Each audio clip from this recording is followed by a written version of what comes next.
Hello, in this video we're going to discuss theories related to education and learning. So first of all, you want to understand what an educational theory is. A theory is a group of ideas that have been linked together and they're designed to explain something. So a theory kind of provides a framework for explaining observations. So you've seen something and you've seen patterns in these observations and you put them together to form a theory. And these explanations are based upon assumptions you've made about these patterns that you're seeing. You can then develop a hypothesis about this theory, and you can test it or prove it to support or reject that theory. It is important to know that a theory, including all the ones we're going to talk about today, are not facts. A fact is something that can be proven clearly right or wrong. A theory cannot be proven 100% right or 100% wrong. It is based upon generalizations and observed behaviors, but it doesn't mean that it will occur that way every single time. So I may say, for example, I have a theory that babies past 9 months old will sleep 6 hours a night. That's a theory. Will every single baby sleep 6 hours a night after 9 months? No. If 100% of the time we could say that that's true, then it would be a fact. We can't say that, but based upon my observations of babies and the patterns that I've seen happen, I can say that and I can suggest that as a theory. So in that case, you can prove theories to be quote unquote wrong or theories to not always align with every single situation. So, say that you know a baby that hasn't slept 6 hours a night and they're over 8 or 9 months old. There is an exception to the theory. There wouldn't be an exception to a fact.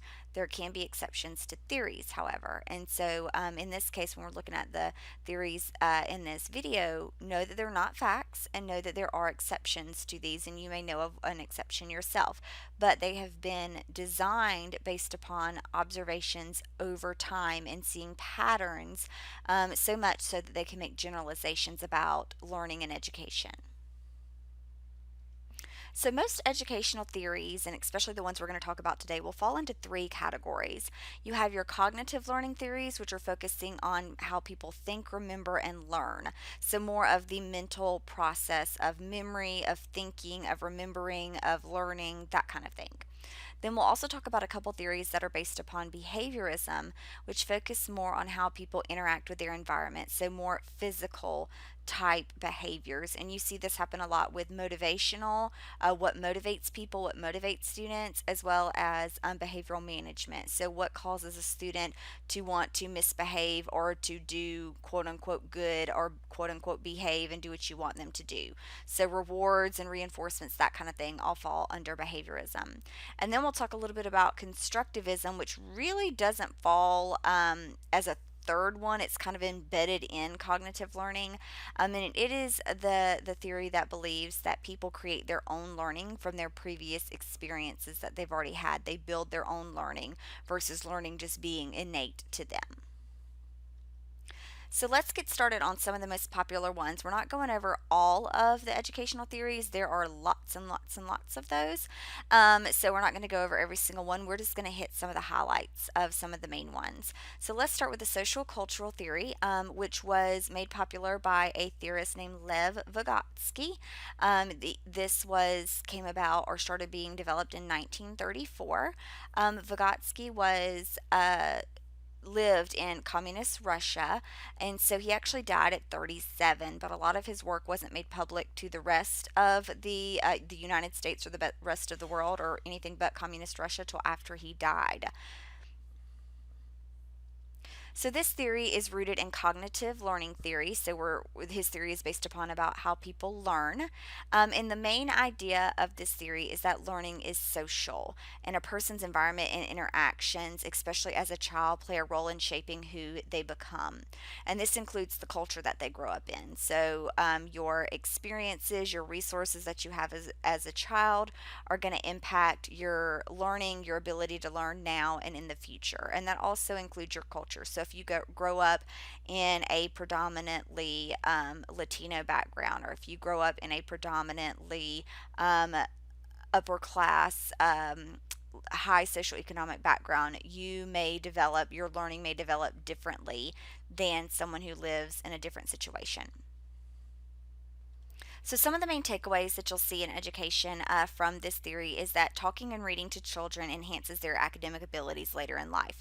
That's why you're always here. Talk to babies as much as you can, read to babies as much as you can, even before they're born, while they are still in the womb. Read to them because that will enhance their early exposure.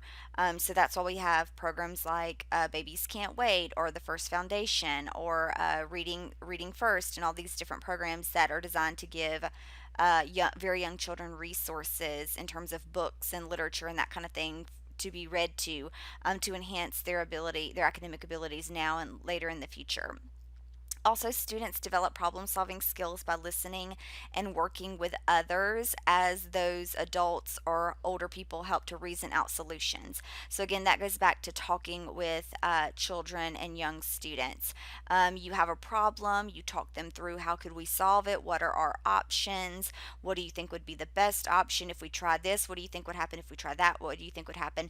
And basically, you're walking them through the problem solving process and teaching them how to think about a problem, and they learn from that social experience, and it helps them to be able to problem solve on their own in the future.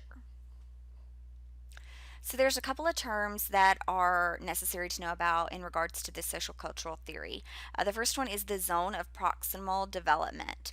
And I kind of drew you a timeline or a little line to show you kind of to help you understand what it is. So the zone of proximal development, or the ZPD, is where it's the distance between what a student can do on their own and the level you need them to be at in terms of their independence. And the middle area is where they can still function, but they need a little bit of help from the adult or teacher, and that's known as their ZDP. So if you look on our little timeline, on one end is what the student can do absolutely on their own without help. On the other end is where we need them to be, which is being able to do something complex by themselves, but they're not there yet. And then in the middle, you have the student can't quite do this on their own, but with the help of an adult, they can. And so I'll give you an example. A student sits on their bike by themselves, so they can already do that by themselves. We want them to be able to pedal and ride the bike without assistance. That's the end goal. So we find out that our ZDP is where the student holds onto the handlebars and steers while the adult pedals.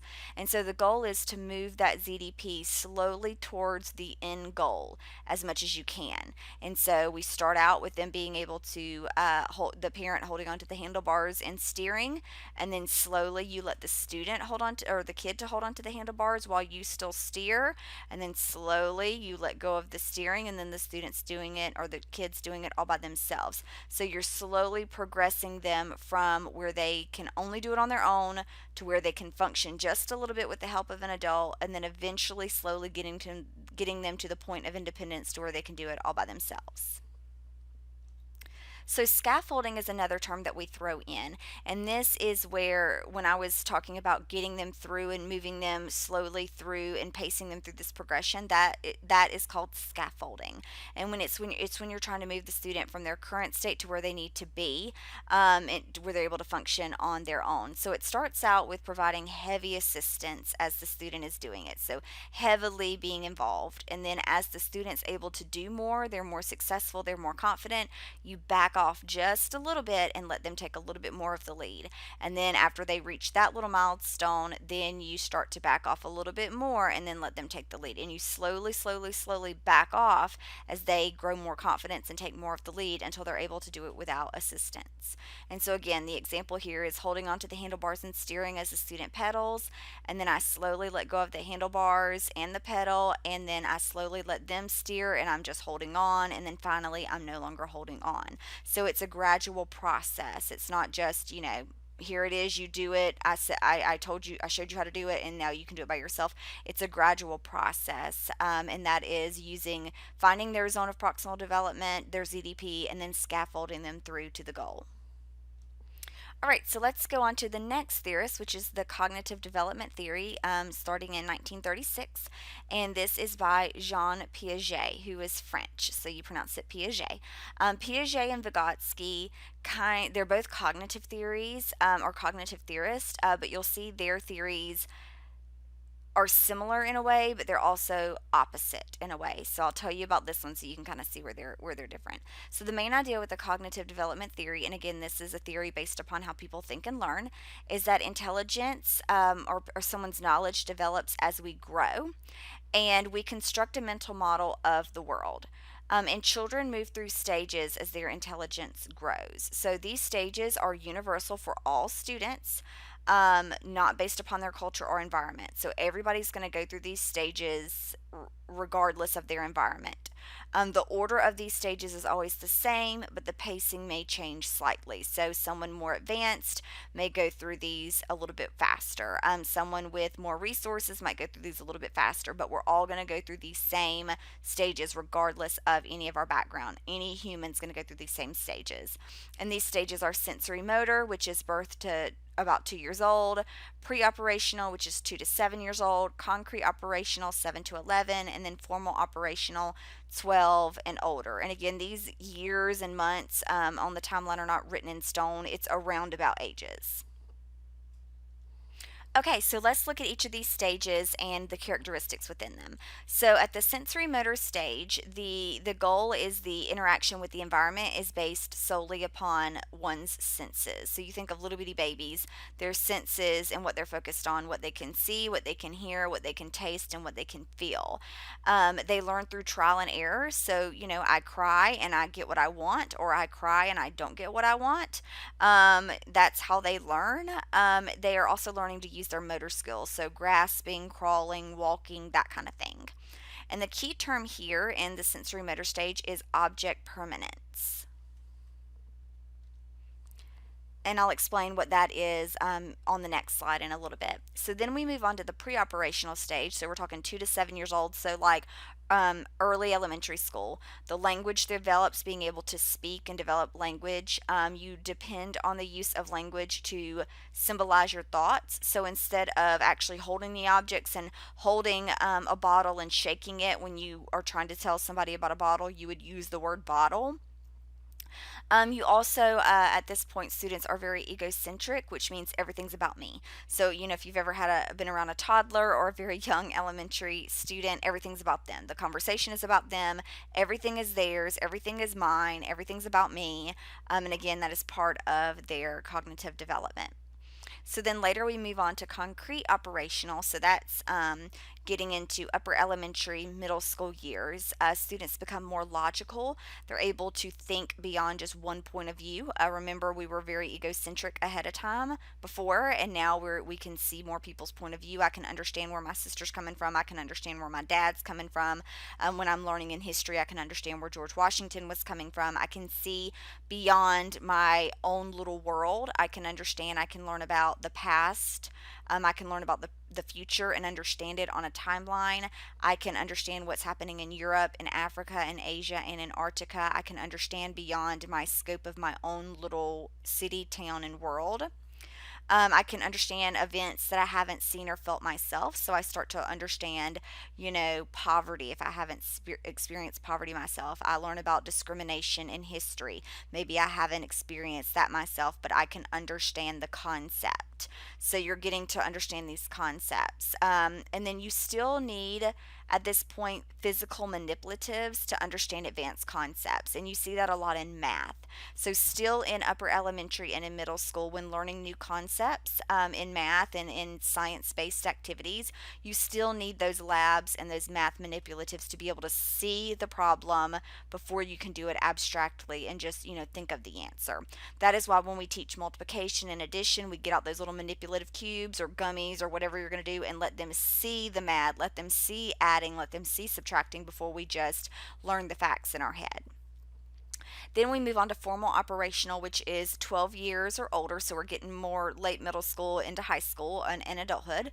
And at that point, you do learn to understand abstract ideas. So, we can talk about math, we can talk about science and history without me pulling out manipulatives, without me pulling out visuals on every single thing. I can understand things that don't unfold before my own eyes. So I can watch the news and understand things that are happening in other countries without having ever experienced it or having ever seen it or having ever even heard of it before. I'm also able to make a hypothesis and test my own ideas. So I'm able to look for patterns. I'm able to say, I see that this is happening over time, and I believe that if this continues, this will happen. So I'm able to have those higher level abstract thoughts in formal operational development. So, a couple of key terms you want to know about with Piaget's cognitive development theory. Number one is that object permanence, which we talked about in the sensory motor stage, those very early baby stages. And object permanence is the idea that knowing something will remain there even if I don't see it anymore. And you can test this with babies to where basically I can walk as the mom, I can walk into the room, and the child can see me. If I leave the room, they still know that I exist, that I'm a person and I'm coming back.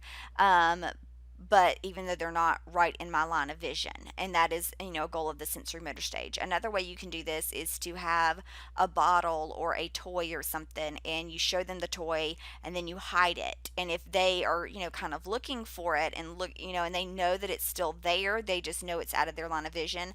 They've developed object permanence rather than, oh, it disappeared and it doesn't exist anymore. Another thing that you want to know about when you're looking at this theory is the idea of a schema, which is you want to think of it as the building blocks of knowledge. So if you think of the atom as the building block of the body, or the building block, the very first stage, or you think of like a cell as the building block of the human body, you can think of a schema as the building block of knowledge. I like to think of it as like an index card in your brain with information written on it. And so as you encounter new things in your environment, your brain pulls up that index card and writes more on it to add to that schema, or they scratch out or erase a piece of it and correct it if they find out that something that you thought ahead of time is, or that you thought before, is incorrect.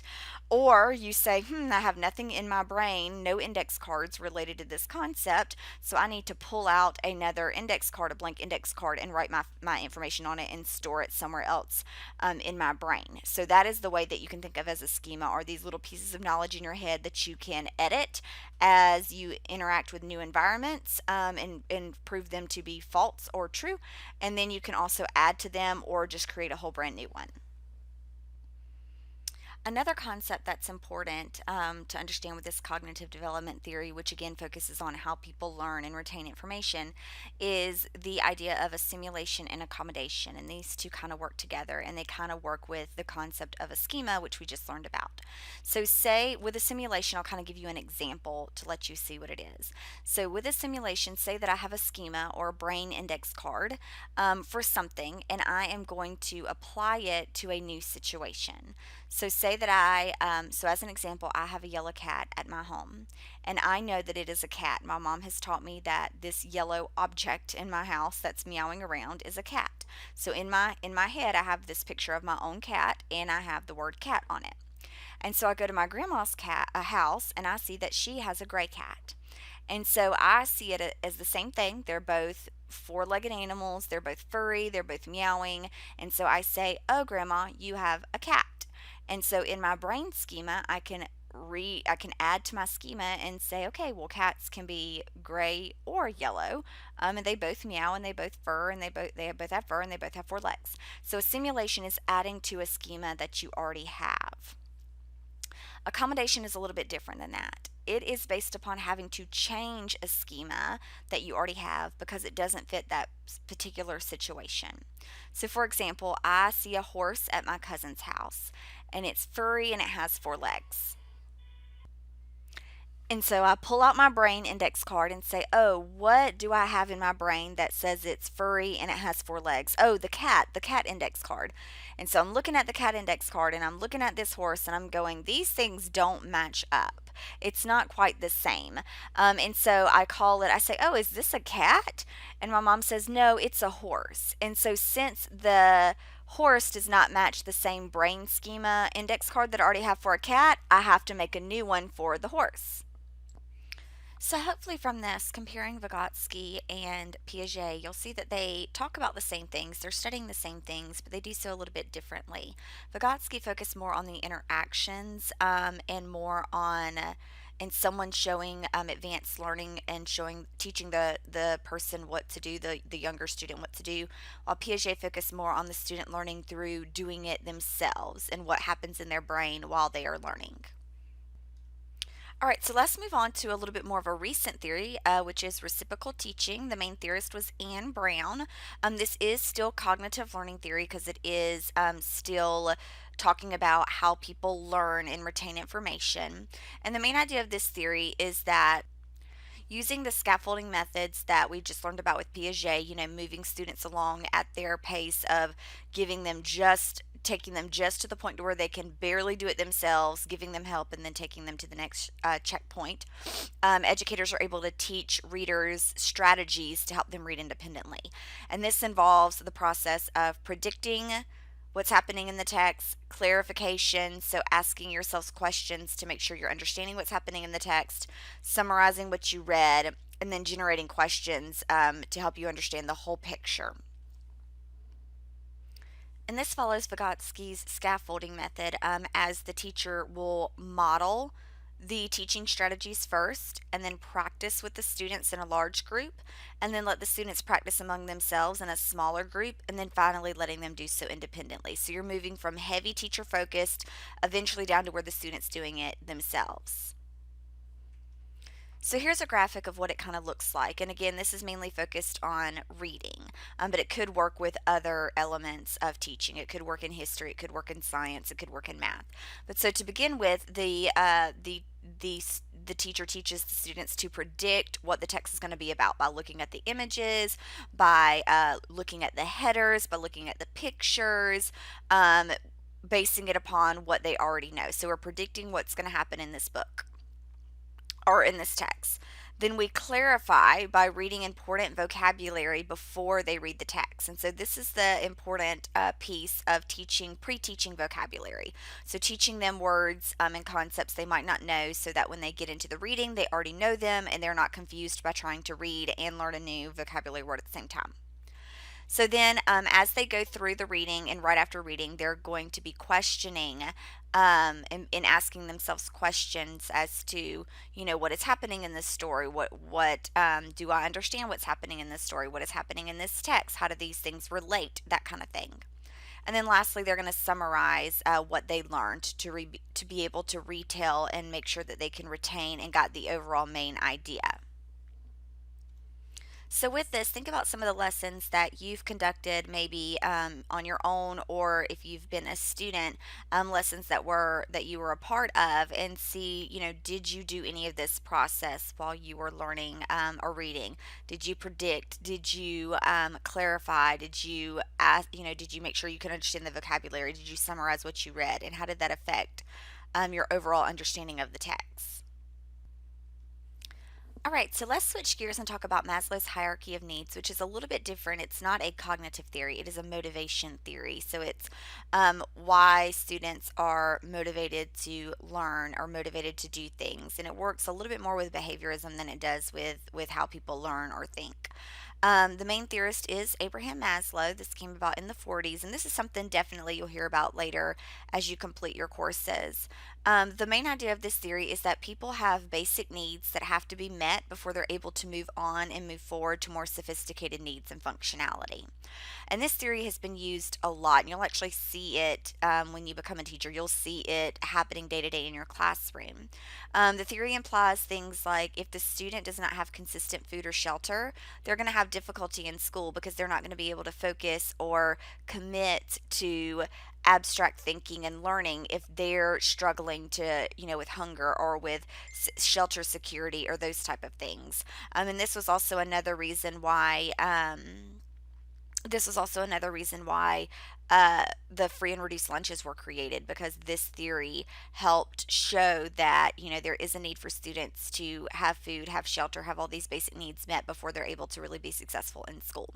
So I'll show you a graphic in a minute, but there are 4 levels of needs, and only once all of those are met can a student reach these what is the level of self-actualization, which is being able to grow without inhibition. It's being able to be at your highest peak of self, being able to learn, being able to grow, being your best self. Now, it's important to know that you don't have to be at 100% of every single one of these levels, because when you look at this pyramid, you'll say, well, I know someone who didn't have really good relationships growing up, and they're perfectly fine. It doesn't have to be 100% on every single level, but you have to have some level of these. If you have major deficiencies in these lower basic needs levels, you're going to have difficulty as an adult. And this theory is used in education with discussions related to meeting the needs of students, making sure that those are met before they can really focus on their academic success. And you'll see this happen a lot in your classroom.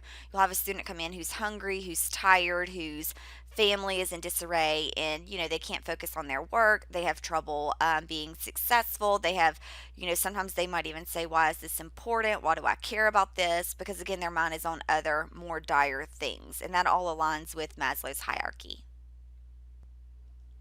So this is an image of the hierarchy, and you start out at the bottom. The bottom are the basic needs, and then you move your way up. So we start out with physiological needs, being able to breathe, having food and water and sleep, and being able to go to the bathroom. If any of these are impaired, the student isn't going to be able to focus really on anything else until they're fixed.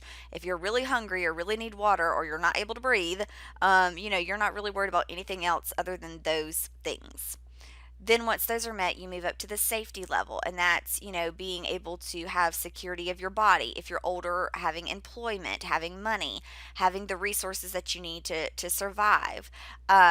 It's, having shelter, having consistency in your health, not being, long-term sick, that kind of thing, which again speaks to if a student feels sick, if they don't have security at home, if they feel like they're not secure within their body, of their own body, then they will have difficulty moving forward.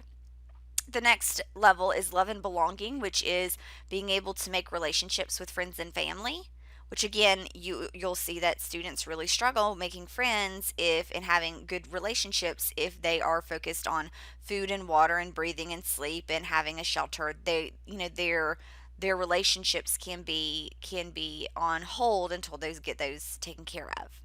Then moving up from that, we have more of the internal characteristics of having confidence, being able to respect others, having good self-esteem. So a lot of behavioral issues you'll see will come from this, because if a student lacks confidence or if they don't really respect others or authority, it could be because they have deficiencies in these other levels. And I've actually seen that happen time and time again when I was a teacher. I would have a student who was shelter insecure. Their housing was not secure, or they didn't have enough food, and they would act out in school, and I would have lots of behavior problems with them. Instead of punishing them, we had to figure out this is why they're acting like that, because they don't have all these basic needs met, and they're irritated by that. So once they get those basic needs met, they're able to move forward. So then finally, once all those are met, you're able to move up to that self actualization of really being at your best, being able to be the best student, being able to be the best person, being able to think about long term goals, because again, all these other basic needs have been met. All right, so now let's jump back onto the cognitive theory wagon. So, talking more about how people think and learn. And we're going to talk about experiential learning styles, which is relatively new, 1984. And we'll talk about 2 different types of learning styles to make sure not to get them confused. This one is the Kolb learning styles. You'll hear it called more or less Kolb learning styles, and Kolb is the main theorist. And so he has several main ideas. One of the main ideas is that students learn through the process of having experiences, reflection, conceptualization of what they're learning and testing. And so if you look at that, that sounds a lot like the scientific process of you have an experience, you reflect on that experience, you make conclusions about that experience, and then you test that experience and your conclusions in other settings to see if it's the same. Okay, so let's move on to psychosocial development, which is from the 50s, and we're looking at one from Erik Erikson, who was the main theorist. And this one's not really cognitive, it's psychological and social, so it's psychosocial. So it focuses more on how one's personality develops rather than how they think or learn. But it is important to know in the realm of teaching and learning. So Erikson states that personality develops in a series of stages, with social interaction during these stages playing a role as to how their personality develops. And so there are 8 stages in which there's a dilemma, and the person or the child or the student can be successful or fail during each of these dilemmas, and based upon how they do affects how their personality develops, and based upon how they succeed or fail is really based upon their social interactions that they're having at that time. So, what you want to think about here is how is this going to impact the overall learning in the classroom, and what roles can you do to help them get through these stages successfully? So here's a chart of the stages, focusing with the age, what's going on, the events that are happening, and then the outcome. And so let's start with infancy. So during the infancy stage, we have the trust versus mistrust stage.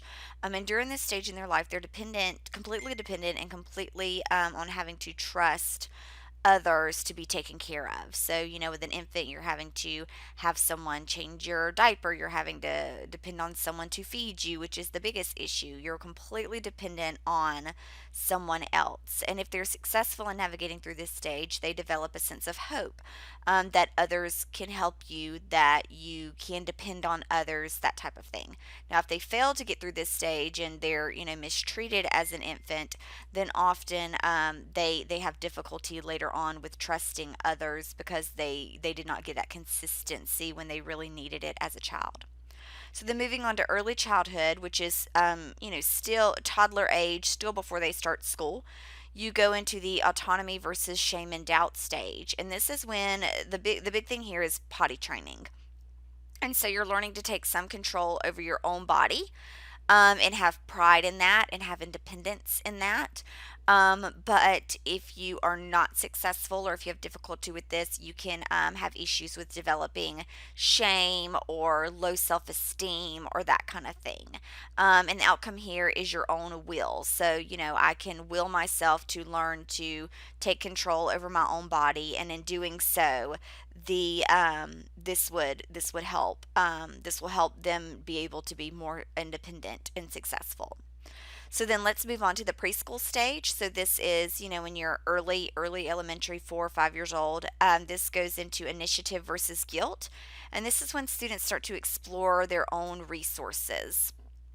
And so, if they're successful in doing so, exploring their own world, being able to play, being able to, learn about the world, learn about their community, that kind of thing, they develop a sense of purpose and an understanding as to where they fit in this. If they don't, if they have limited resources, they don't always develop a sense of purpose, and they just, their personality of floating through life can be affected. So then we go into school age, which is industry versus inferiority. And this is when they're learning to be successful and accepted at school. So, doing well, pleasing the teacher, making good grades, following the rules, being proud of oneself, and others being proud of them. And this is a lot of where their confidence develops. And this is very important as a elementary school teacher, that you help this along, because if a student isn't successful, or if they feel like they're not being successful, this can affect them mentally and on their quote unquote personality, to where they might have confidence issues later on. So if you have a student who, really struggles in school, it's important that you always find some reason to praise him or her, find some reason to try to build their confidence, because that develops in an early stage. We move into adolescence, which is more, of course, the middle school type age. This is identity versus role confusion. And of course, we all know social relationships come into this. It's all about what my peers think of me, and developing those social relationships with peers and fitting in with others. The outcome there is the loyalness to friends. And so, if they have trouble developing friends in middle school, and having those solid social relationships, this can affect how they develop relationships and the loyalness and confidence they have in their relationships later on. So now we move into young adult, which could even go into high school. And so we have the intimacy versus isolation, which goes more from the social relationships into the intimate relationships with girlfriends, boyfriends, that kind of thing. And again, the goal here is to find love. And if they have difficulty with these relationships, they have a really bad experience early on, this can affect how they see and have and treat others in relationships later on. So now let's jump ahead to middle adulthood, which is, 30s, 40s age. So with this, your goal is to work, the main events are working in parenthood and being able to balance all of these responsibilities. And the outcome here is being able to care for all that you need to care for, being able to care for your work, care for your children, care for all of these obligations and responsibilities that you have. And then later we go into maturity, which is ego integrity versus despair. And this is when you're reflecting back on the life that you've had, and feeling the level of contentment or discontentment. So you're looking at all that you've done and saying, am I content with my life? Did I leave a legacy or did I not? Do I have regrets? That kind of thing. And the outcome there is wisdom. So, similar to this, we're going to go into the theory of moral development, which is Kohlberg's main theory. And again, this isn't necessarily a cognitive, how people learn and think, but it is more on the moral side of development. But since you're working with students and you're, seeing them grow over time, you do see this and you would need to know these pieces to be able to help them move through the stages. And so, with Kohlberg's theory, the idea is that people move through stages of development in a fixed order. So, very much like Piaget, but Piaget was how people think and learn, and Kohlberg is how people's morality develops. And moral development is linked to that cognitive development. And so he did a study with 10 to 16-year-old boys, and they were given dilemmas and asked to determine their level of moral development. So they were given a dilemma, saying something like, this man has a wife who is sick, and the shop owner or the chemist, or the pharmacy has a medication that can help her, but they are charging too much for it and he cannot pay that money. They won't give it to him because they know that they can make money off of it. So that evening he breaks into the store and steals it. Did he do right or wrong? That kind of thing. So these moral type dilemmas. And so he investigated that and studied how they answered and their reasoning for answer to develop these stages of moral development. So there are three levels: pre conventional, conventional, and post conventional. And each level has two stages. So there's level one, stage one, level one, stage two, level two, stage one, level two, stage two, and so on and so forth. So I kind of have them laid out on this slide to make it a little bit easier to follow. Okay, so let's start with level one, pre-conventional. So stage one is obedience and punishment. And this is, if you think, when students or children are very, very young. So their first idea of moral development is those who are punished have done wrong, and you do good to avoid being punished. I mean, when you're very first learning, right or wrong as an infant, you learn, if I do something wrong, I'm going to get punished. And so in order to not be punished, I'm going to try to not do something wrong. Basic, very simple. Then we move into the stage two, which is that there isn't just one viewpoint from authorities, and things can be seen with different viewpoints. So as you get older, you start to say, well, I thought, that I don't think that was necessarily as wrong. So, sometimes when you get a spanking, you say, I didn't deserve it, because what I did wasn't that wrong, but my mom and dad thought I did. And so that's where you start to develop that you understand that there can be different viewpoints of what is right or wrong, which develops even further later on, but that's when you get your first taste of it. So then let's move into the conventional levels. And so this starts about middle school. So level one is more or less toddler, infant to elementary school, and then level two is more that middle school age. The first stage is when they're seeking approval of others and seeking approval of being good in the eyes of others. And this does start a little bit in elementary school with wanting to please the teacher, wanting to please the parents, and then later on that moves into wanting to please their peers. So wanting to be whatever the other person is approving is what you should be doing. So, good is in the eye of the approver at that point. And then later we start to move into the stage two with the rules of society and obeying the rules to avoid guilt and uphold the law. So you learn more about laws and rules that we have as a community, as a state, as a nation, and you want to uphold those rules. So whatever the law is, you try not to break it. If it's drinking and driving, we don't do it. If it's texting while driving, we don't do it. If it's stealing, we don't do it. Whatever the law says is right, and we're going to try to uphold those laws. So later on, and this is usually high school or older, we move into level three. And so at this point, we start to realize that rules and laws do exist for the common good, but sometimes it doesn't always work for certain people or certain subgroups. So all these laws that we learned about and used to accept just as gold are not always perfect, and some laws are more important than other laws. So prior, we think a law is a law and that's it. As we get older, and our development continues, we learn that a law for trying to protect others is more important maybe than a law for stealing, or a law preventing someone from being murdered is more important to uphold than a law preventing someone from stealing candy at the store. So you learn that those things are happening.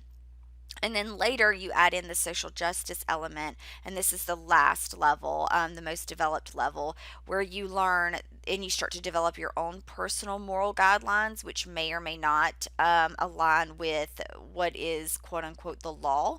And I'm sure that you all have your own opinions on this as well, that while something might be a law, you don't feel that way yourself.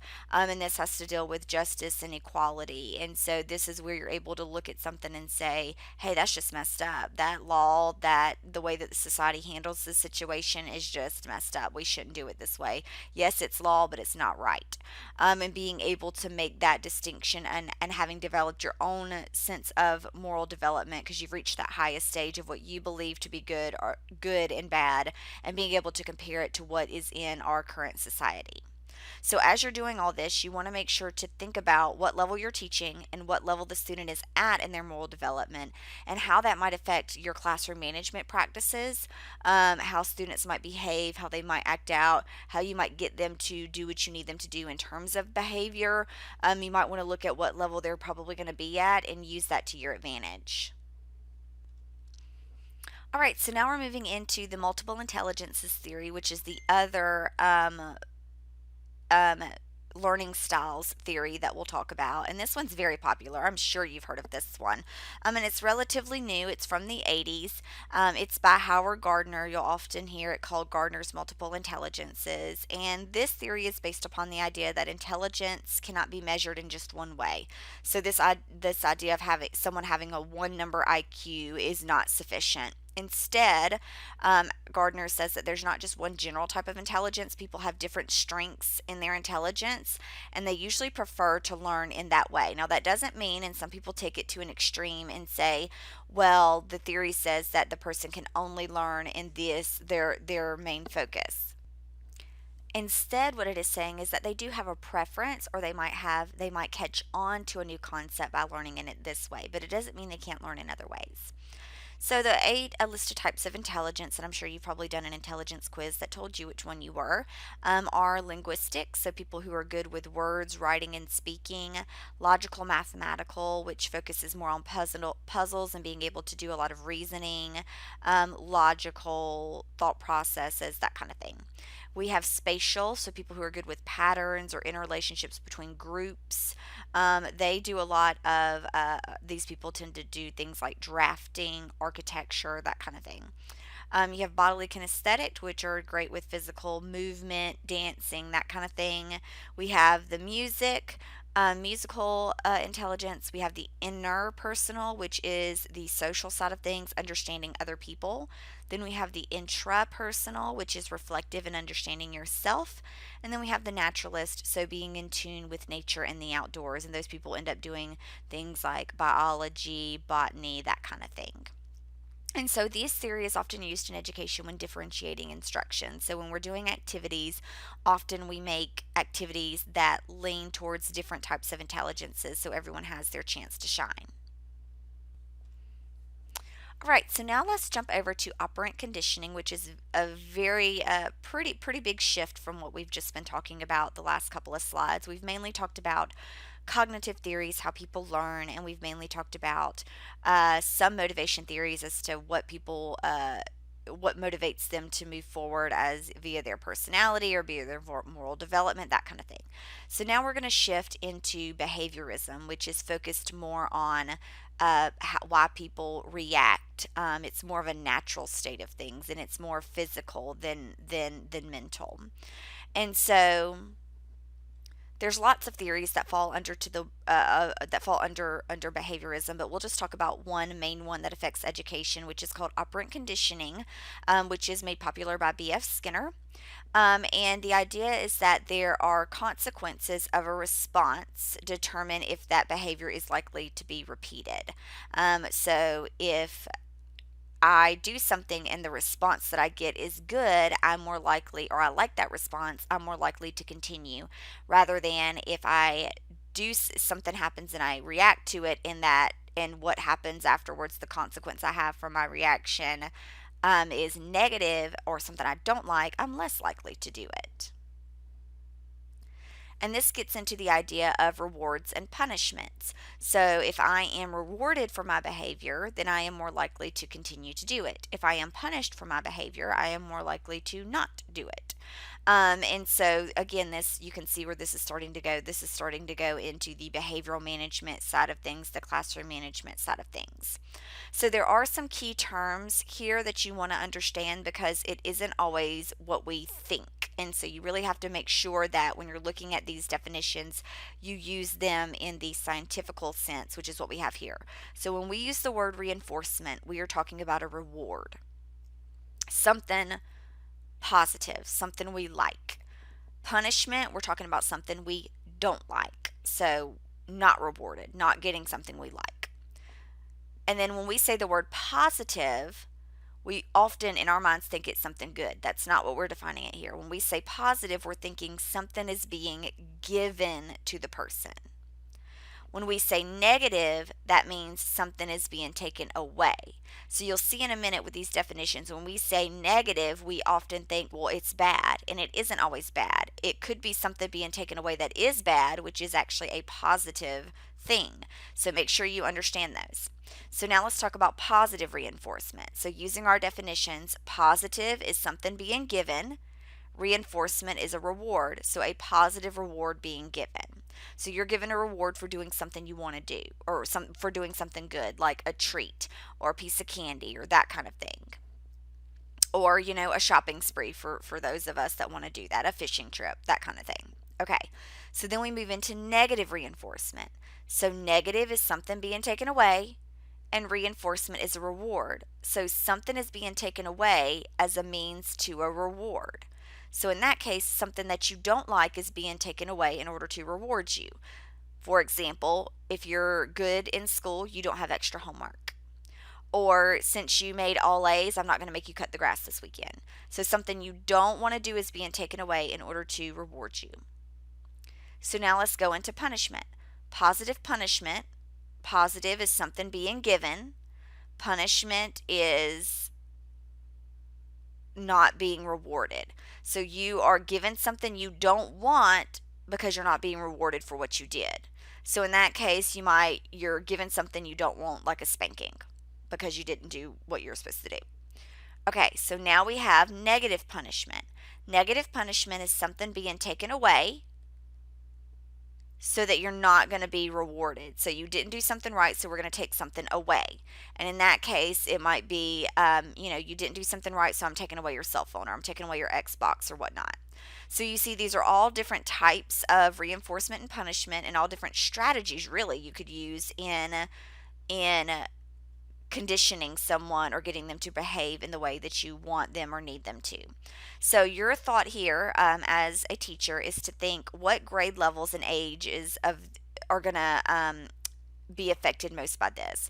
Are young students going to be more responsive to positive reinforcement? Are older students going to be more responsive to negative punishment? What is going to be the more responsive? And it might just be not even an age or a grade of student, it might be an individual. But it's important to know that these are the strategies you can use to try to manipulate someone's behavior. All right, so now let's go into constructivism, which is kind of like I talked about at the beginning of the video, and this is actually our last kind of theory. It's different than all of the others, and it is based upon the idea that people construct their own knowledges from the experiences that they have in their daily lives. So a couple of staples within the idea of constructivism is knowledge is built rather than pre-existing in the body. So it's something that we build as we interact with our environment. As we actively engage with our environment, we need to actively engage in our environment. It's not a matter of just being passive and being told things. We actually need to do stuff and interact. We also build our nature from the prior experiences that we've already had. We do this by interacting with others who influence what we say, do, think, or believe to be true. And knowledge progression is personal. So people learn at different paces. It is based upon your cultural factors, where you grew up, what the people that you're around every day think and believe. This also speaks to the classroom setting, to where students are going to learn at different rates and take away different meanings from the exact same lesson. So you might hear the word, what does a constructivist classroom look like, and how is it different than a quote unquote traditional classroom or a non-constructivist classroom? So if you were to walk into a constructivist classroom, which again is students building their own knowledge, you're going to see that the lessons are built on students' questions and interests. You're going to actively engage them in what they want to learn and what they have questions about, rather than just a rote set of curriculum. You're going to have interactivities based upon what they already know. So you're always going to be engaging their prior knowledge. What do we know about this? What do we already learn? What can we connect it to? And this goes back to Piaget's connecting those new concepts to that brain index card that they already have. We're helping them make those connections and doing those assimilations and accommodations. These lessons are interactive. They're not just passive, the teacher telling them something, they're actually doing something. There's also reflection time for them to think about what they learned and make those connections in their brain index cards. And there's also a lot of teachers talking back and forth about what is happening in the lesson to help the students figure out what is happening, rather than just the teacher telling them. And then it's students working together to solve problems, and the teacher guides them through the solving of the problems, but they just don't flat out tell them, because again, the idea is for them to build their knowledge, not for the teacher just to hand it to them. So think about your classroom that you grew up in, or if you are currently in a classroom, and think about how it looked, how it worked, and compare that to these principles. And did you grow up in a constructivist classroom, and was it successful for you?